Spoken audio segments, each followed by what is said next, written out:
Auschwitz guarda tristes memórias da Segunda Guerra Mundial.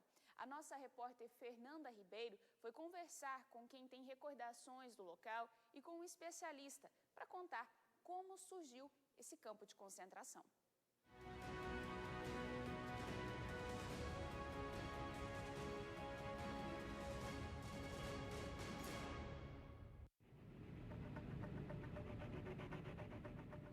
Em 1939, enquanto todos paravam pela segunda vez para assistir um dos piores espetáculos já vistos, a Alemanha se preparava para invadir a Polônia.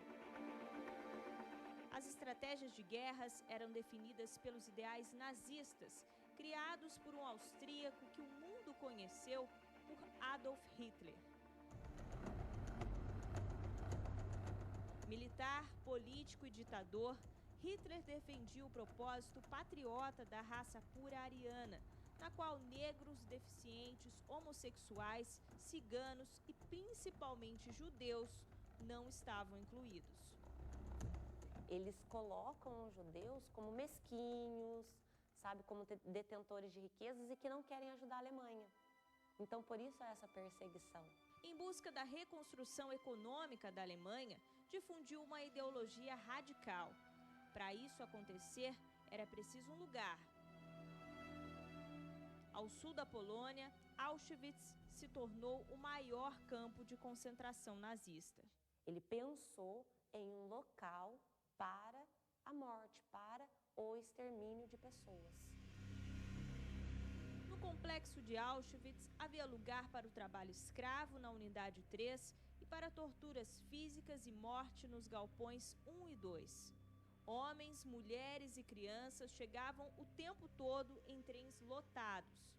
Os mais fortes eram levados para o trabalho forçado, enquanto pessoas mais fracas iam direto para as câmaras de gás, mortos asfixiados.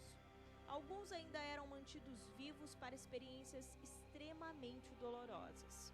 É sabido que Hitler utilizava seres humanos como cobaia para transplantes médicos ou testes de agentes químicos. O discurso ideológico de extermínio era algo imposto pelo nazismo.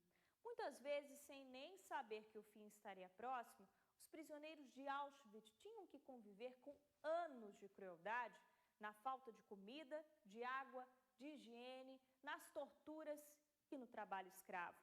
Perdiam bens e direitos, como o próprio nome. Assumiam a condição de serem tratados por números.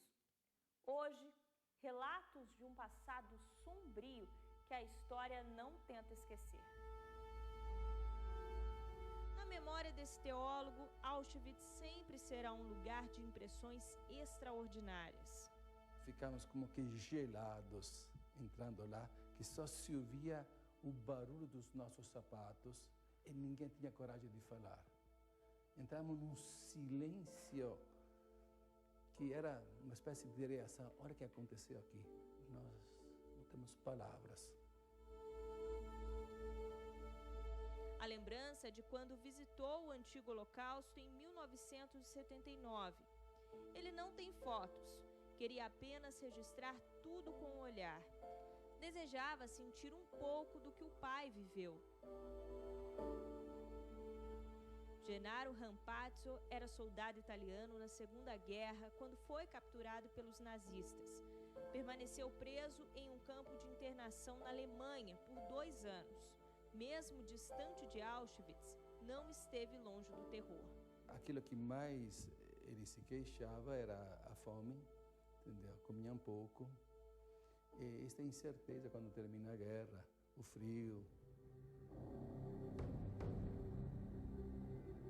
Mas onde o medo e o sofrimento assombravam, a esperança também se mantinha viva. A Declaração Universal dos Direitos Humanos, ela é construída pós-Holocausto, por conta dessas mortes que aconteceram. Então, após essa Declaração Universal dos Direitos Humanos e após esse movimento de não esquecermos o que aconteceu no Holocausto, tem-se a criação desses espaços de memória, que é Auschwitz. 76 anos depois, o local continua sendo procurado. Uma dessas visitas fará história. Em sua viagem de 5 dias ao país polonês na Jornada Mundial da Juventude, Papa Francisco também escolheu ver de perto o antigo Holocausto. Mais do que uma missão deixada pelos antigos líderes da Igreja, a visita do Pontífice é uma mensagem de paz para o mundo ferido pela guerra. Uma prova de que, em meio ao mal, ficamos com o bem.